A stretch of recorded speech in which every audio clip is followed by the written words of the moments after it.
എന്തൊക്കെയുണ്ട് വിശേഷങ്ങൾ? അപ്പോൾ എല്ലാവരും സുഖമായിട്ടിരിക്കുകയല്ലേ? ഇന്ന് ഒരു സാറ്റർഡേ ആണ്. സാധാരണ ഞങ്ങൾ ഈ വീക്കെൻഡ്സിലാണ് ഞാനും അഭിയും കൂടെ ചേർന്ന് ഒട്ടുമിക്ക വീട്ടിലെ പണികളൊക്കെ തീർക്കാറുള്ളത്. സാറ്റർഡേ സൺഡേ മിക്കപ്പോഴും ഡിന്നർ ഞങ്ങൾ പുറത്തുനിന്നാണ് കഴിക്കാറുള്ളത്. അങ്ങനെ ഇന്നത്തെ പരിപാടികളൊക്കെ കഴിഞ്ഞ് ഈവനിങ് ഒക്കെ ആയപ്പോഴേക്കും ഞങ്ങൾ രണ്ടുപേരും റെഡി ആയിട്ട് പുറത്തേക്ക് ഇറങ്ങിയിരിക്കുകയാണ് കേട്ടോ. സാധാരണ രീതിയിൽ നേരെ പോയി കുറച്ച് കറക്കമൊക്കെ കറങ്ങി പിന്നെ ഒരു ഫുഡൊക്കെ കഴിച്ച് നേരെ തിരിച്ച് വീട്ടിലേക്ക് വരാറാണ് പ്ലാൻ. പിന്നെ ചിലപ്പോഴൊക്കെ എന്തെങ്കിലുമൊക്കെ ഫിലിം കാണാൻ പോകും. അത് അപ്പോഴത്തേക്ക് മൂഡ് പോലെ. ഇന്ന് കുറച്ച് വിശേഷങ്ങളുണ്ട്. ഇന്ന് അബിയുടെ വീട്ടിൽ നിന്ന് അമ്മയും ചേച്ചിയൊക്കെ വരുന്നുണ്ട്. അപ്പോൾ അവർ ലേറ്റ് നൈറ്റ് ആയിട്ടുള്ള ട്രെയിനിലാണ് വരുന്നത്. അതുകൊണ്ട് തന്നെ ഞങ്ങൾ നേരെ ലുലു മാളിലേക്ക് പോയി കുറച്ച് പർച്ചേസിംഗ് ഒക്കെ നടത്തി ഫുഡൊക്കെ കഴിച്ച് പതുക്കെ ഒരു സിനിമയൊക്കെ കാണുമ്പോഴേക്കും അവരിങ്ങ് എത്തുമെന്ന് കരുതി നേരെ ലുലുവിലേക്ക് വിട്ടു.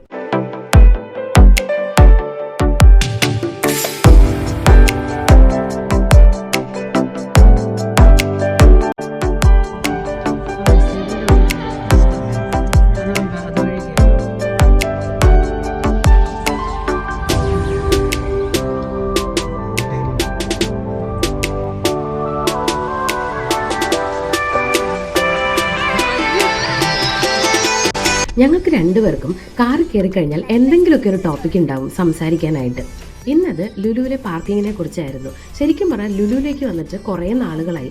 കാരണം വേറൊന്നുമല്ല, പാർക്ക് ചെയ്യാനുള്ളൊരു ബുദ്ധിമുട്ട്. ഒടുക്കത്തെ റഷാണ്. അങ്ങനെ എങ്ങനെയൊക്കെ പാർക്ക് ചെയ്ത് ക്ഷീണിച്ച് അവശനായിട്ട് നേരെ വന്നത് ഒരു ബർഗർ കഴിക്കാനാണ്.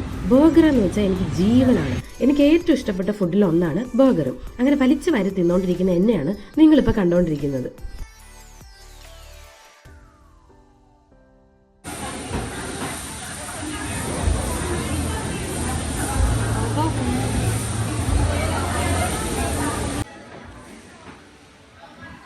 ഫുഡൊക്കെ അടിച്ചു കഴിഞ്ഞിട്ടും പിന്നീട് ഒരുപാട് സമയമുള്ളതുകൊണ്ട് നേരെ ഞങ്ങളൊരു ഫിലിമിന് കയറി.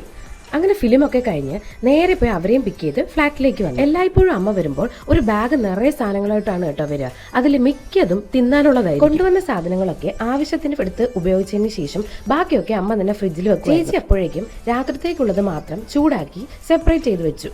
അങ്ങനെ ബീഫും മീനും അവിയലും ചോറും കൊഞ്ചും ഒക്കെ ചേർത്ത് നല്ലൊരു പിടി പിടിച്ച് എല്ലാവരും കിടന്നുറങ്ങി. കണ്ണൻ ചേട്ടന് ലീവില്ലാത്തതുകൊണ്ട് നാളെ രാത്രി തന്നെ അവർക്ക് തിരിച്ചു പോകണമായിരുന്നു. അങ്ങനെ പിറ്റേ ദിവസം വീട്ടിലിരുന്ന് കുറെ ഗെയിമൊക്കെ കളിച്ച് പിന്നെ ഒന്ന് ഫോറം മോളൊക്കെ പോയി കറങ്ങി കുറച്ച് വെറൈറ്റി ഫുഡൊക്കെ അടിച്ച് അടിപൊളിയായിട്ട് അന്നത്തെ ദിവസം കഴിഞ്ഞു. ഇനി അടുത്ത ആഘോഷം നാട്ടിലാണ്.